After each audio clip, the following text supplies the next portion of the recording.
여러분, 정치란 무엇일까요? 흔히 정치는 타협과 명분의 예술이라고 불리지만 그 밑바탕에는 반드시 신의와 인간적 도리가 깔려 있어야 한다고 생각합니다. 아무리 권력이 무상하고 어제의 동지가 오늘의 적이 되는 비정한 여의도 바닥이라고 하지만 최소한 지켜야 할 금도라는 것은 있어야 하지 않겠습니까?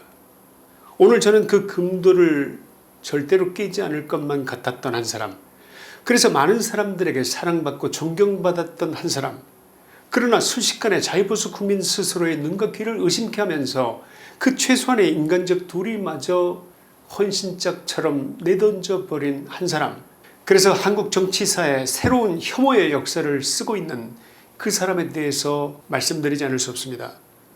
짐작하실 분은 아시겠습니다만 그는 바로 국민의힘 윤상현 의원입니다. 지난 2월 16일 윤상현의 국회 소통관에서 쏟아낸 말들은 모든 자유보수 국민들의 귀를 의심케 하기에 충분했다고 생각합니다. 왜냐하면 그는 윤석열 대통령의 12.3 비상계엄 선포를 맹비난하면서 윤 대통령이 대국민 사과를 해야 한다고 요구했고, 나아가 당이 국민 앞에 공개적으로 속죄해야 한다면서 이른바 K 자유공화주의라는 그럴싸한 껍데기를 씌운 방향성을 제시했습니다. 이 뉴스를 접한 저는 경악을 금할 수가 없었습니다. 여러분도 그러하셨는지, 여러분도 이 뉴스가 큰 충격으로 다가오지 않으셨는지 그 점이 궁금합니다. 내가 알던 윤상현 의원 맞나? 이런 탄식이 저절로 터져나오지 않으셨는지 그 점을 묻고자 합니다. 윤상현은 불과 얼마 전 탄핵 전국 당시만 해도 윤석열 대통령을 방어하는데 그 누구보다 앞장섰던 인물 아닙니까? 대통령 관저 앞을 지키며 탄핵의 부당성을 역설하고 대통령의 헌법적 권한 내에서 이루어진 계엄 선포가 도대체 어떻게 내란이냐며 피를 토하듯이 그 어떤 국민의힘 의원들보다 더 윤 대통령을 옹호하던 선봉장이 바로 그 사람 아니었냐 이 말입니다. 우리가 목격하고 있는 것은 그토록 치열하게 윤 대통령의 호위무사를 자처했던 그가 갑자기 돌변해서 윤 대통령의 등 뒤에 칼을 꺾고 있는 모습입니다.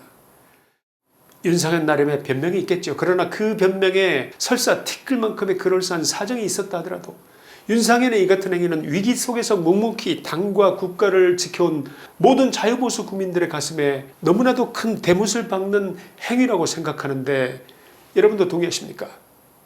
윤상현이 윤 대통령에게 사과하라고 요구하는 것, 그것이 도대체 무엇을 의미하는지 알고서나 저런 망발을 하는 것인지 저는 묻지 않을 수가 없습니다. 첫째, 그것은 애국우파 국민들의 피토하며 외쳐온 부정선거에 대한 진상규명의 노력을 철저히 부정하는 짓입니다. 둘째, 원칙 있는 보수를 지향하며 새롭게 결집하면서 깨어난 2030 청년들을 정면으로 모독하는 짓입니다. 셋째, 이재명 세력과 좌파 카르텔에게 그리고 곧 있을 직위원 재판부에게 윤 대통령의 비상계엄 선포가 내란 행위라는, 내란임을 인정하라는 내부의 총질이자 끔찍한 이적 행위의 다름 아닙니다. 넷째, 대한민국 보수 우파 정권의 정통성 자체를 무너뜨리는 치명적인 자해극입니다. 대통령이 고개를 숙인다면 위기 속에서도 묵묵히 헌법적 가치를 지키려 했던 우리 애국 시민들마저 졸지에 내란의 동조자, 범죄자로 전락하고 마는 것입니다. 여러분, 오늘 방송은 유난히 마음이 무겁습니다. 윤상현의 실체를 깨닫는 순간 제가 그를 비판하는 것이 과연 옳은가 몇 번이고 생각을 거듭했습니다. 그러나 자유보수 세력의 정화라는 큰 틀에서 보면 정리해야 할 사람, 그 실체가 드러난 사람에 대해서 마저 품고 가야 한다고 도저히 말씀드릴 수가 없었습니다. 그래서 부득이 마음을 담아, 아픔을 담아 이 윤상현이라는 인물과 그 실체를 여러분께 각인시켜 드려야 한다는 사명감이 있었다, 그 말씀을 드리고자 합니다. 이 영상이 자유보수 국민들에게 널리 알려지도록 여러분이 응원해 주시기 바랍니다. 아직 구독 버튼을 누르지 않으신 제 영상을 시청해 오신 분이 계시다면 이번 기회에 시사에 대해 가족이 되어주시기 바랍니다. 좋은 방송으로 보답하겠습니다. 대한민국에서 정치인이란 존재 자체가 혐오의 대상이 되어왔지만 그 혐오의 첫 번째 재단에는 한동훈이, 그리고 그 두 번째 재단에는 마땅히 윤상현의 이름이 올라가야 하지 않을까 생각할 정도로 그의 돌변은 대한민국 정치사의 한 페이지에 오물을 끼얹은 것이라 생각합니다.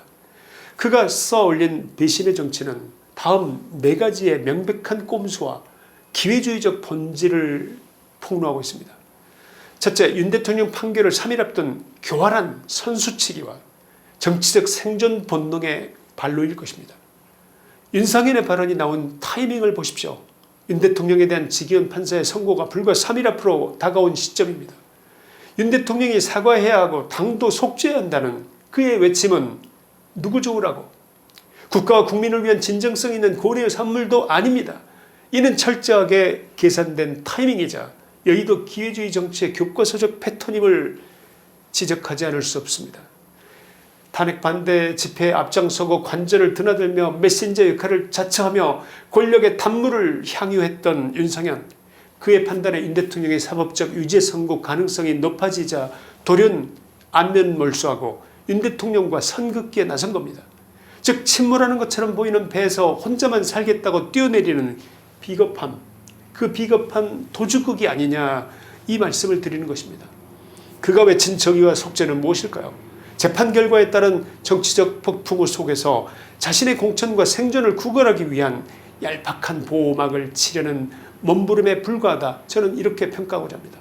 무엇보다 충격인 것은 그의 이 같은 행동은 그 자신의 과거 행동들이 애초에 대통령이나 보수의 가치를 위한 것도 아니었고 오직 자신의 정치적 도약 또는 연명을 위한 계산의 발로였음을 스스로 자백하는 꼴이라고 보입니다. 둘째, 한동훈계와의 야합, 그리고 조직을 향한 백기투항입니다. 기자회견 직후 윤상현이 남긴 말은 더욱 가관입니다. 그는 국민의힘 의원단체 대화방에 초선 한지아 의원이 중진들은 도대체 무엇을 하고 있느냐며 방향성을 제시해달라는 절규가 있었다고 변명했습니다. 한지아가 누군지 잊으셨습니까? 그는 골수 좌파의 딸이자 당내 대표적인 한동훈의 졸개 중 한 명으로 손꼽히는 인물입니다. 초선 의원의 항의성 권고 한마디에 중진 의원이 득달같이 기자회견을 열고 대통령을 비난한다. 이는 윤상현 스스로가 이미 한동훈 일파의 하수인으로 전락했음을 만천하에 고백한 것입니다. 한동훈 파들은 윤 대통령의 계엄을 일찌감치 내란으로 규정하면서 보수 진영을 사분 오열시킨 장본인들입니다. 제 말이 틀립니까?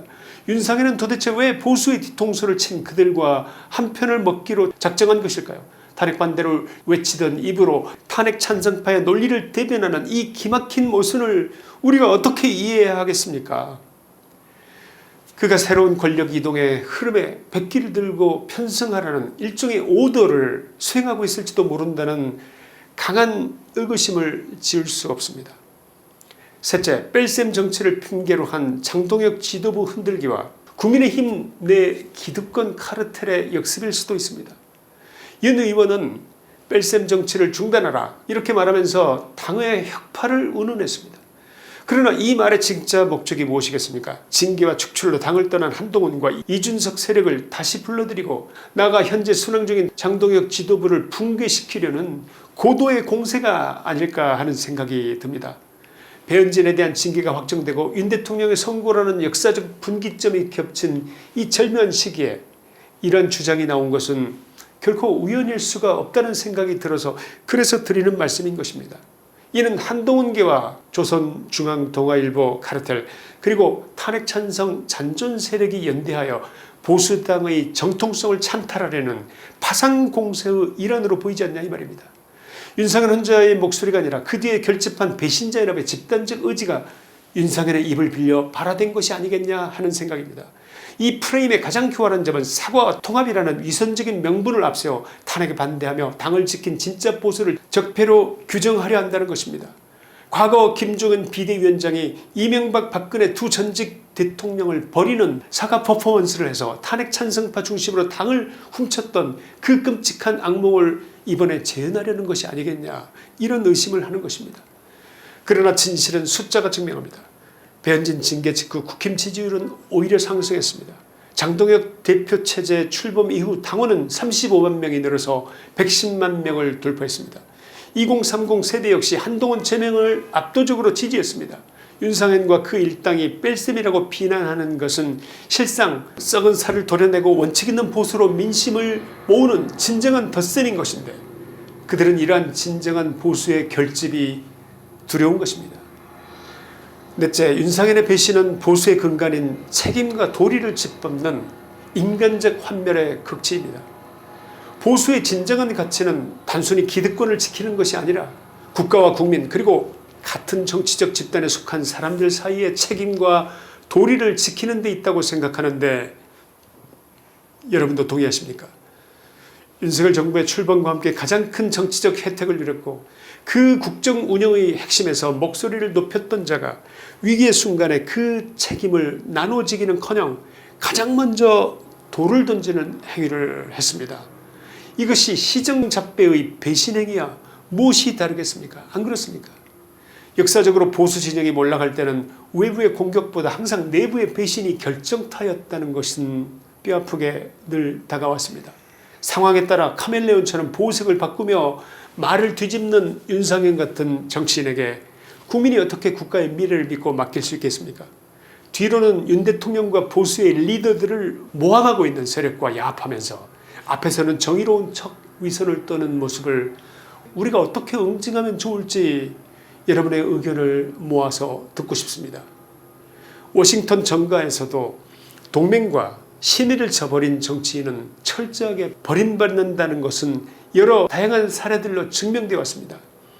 현재 미국을 비롯한 국제사회가 한국의 정치권에 냉소적인 태도를 보이는 이유는 무엇일 거라고 생각하십니까? 어쩌면 배신을 밥 먹듯 하고 비인간적이며 신이라고는 찾아볼 수도 없는 인간들만 가득히 모여있는 대한민국 국회, 이들에게서 진정한 시대적 이념과 대한민국의 미래에 대한 방향 제시를 찾을 수가 있겠습니까? 여러분 대답해 주십시오.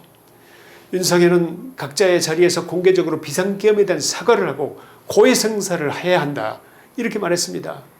무슨 고해성사를 누구 앞에서 하라는 말입니까? 윤상현이야말로 윤 대통령에게 사과를 요구하는 그 모순된 모습, 사람이 어떻게 하루아침에 이렇게 표현할 수 있는지 그 점을 설명해야 할 당사자 아니겠습니까? 윤상현이야말로 윤 대통령과 우리 자유보수의 가슴에 비수를 꽂은 그 철저한 배신에 대해서 우리 자유보수 국민들 앞에서 고해성사를 해야 할 당사자라고 생각되지 않으십니까? 여러분 제 말이 틀렸습니까? 우리는 정치인 윤상현이 이전에 한 인간에 대한 깊은 환멸을 느낀다고 말하지 않을 수 없습니다. 윤상현 의원, 당신은 이제 더 이상 보수가 아닙니다. 보수의 이름을 더럽히지 마시기 바랍니다. 당신과 한동훈 일파가 보여주는 행보는 보수 정치를 하는 것이 아니라 보수라는 간판을 팔아 자신의 안위를 챙기는 저열한 정치 장사꾼일 뿐입니다. 진정한 보수는 폭풍우가 몰아치며 배의 일부가 파손되었을 때 홀로 구명보트를 훔쳐서 몰래 도망치는 자가 아니라 끝까지 배에 남아 키를 부여잡고 거친 파도와 사투를 벌이는 사람들일 것입니다. 만약 장동혁 지도부가 이들의 흔들기에 무너지고 김무성, 유승민, 이준석, 한동훈으로 이어지는 기회주의 잡탕연합이 당을 장악한다면 이재명 정권에 맞설 보수의 마지막 전선은 영영 붕괴할 것이라고 생각합니다. 2026년의 지방선거는 물론 대한민국의 미래는 이재명 일극체제의 영구 집권이라는 수렁 속으로 깊이 빠져들게 될 것입니다. 윤상현의 이번 망언을 단순히 한 의원의 일탈로 넘겨서는 안 된다고 생각합니다. 이것은 보수 정당의 생사를 가르는 노선 전쟁의 최전선에서 날아온 기득권 카르텔 발 선전포고입니다. 눈앞에 알량한 정치적 이익에 매몰되어서 쥐새끼 한 마리 잡겠다고 늑대들을 안방에 들이는 우를 범해서는 안 될 것입니다. 국가와 동지를 배신하는 기회주의 화신들을 도려내지 않고서 어떻게 국민의힘의 미래를 기대할 수 있겠습니까? 권력은 영원하지 않지만 신의를 버린 자에게 내려지는 역사의 심판은 영원하다고 믿습니다. 윤상현이라는 이름은 대한민국 정치사에서 가장 부끄러운 배신과 변절의 대명사로 영원히 기록될 것입니다. 김천의 시사이다였습니다. 감사합니다.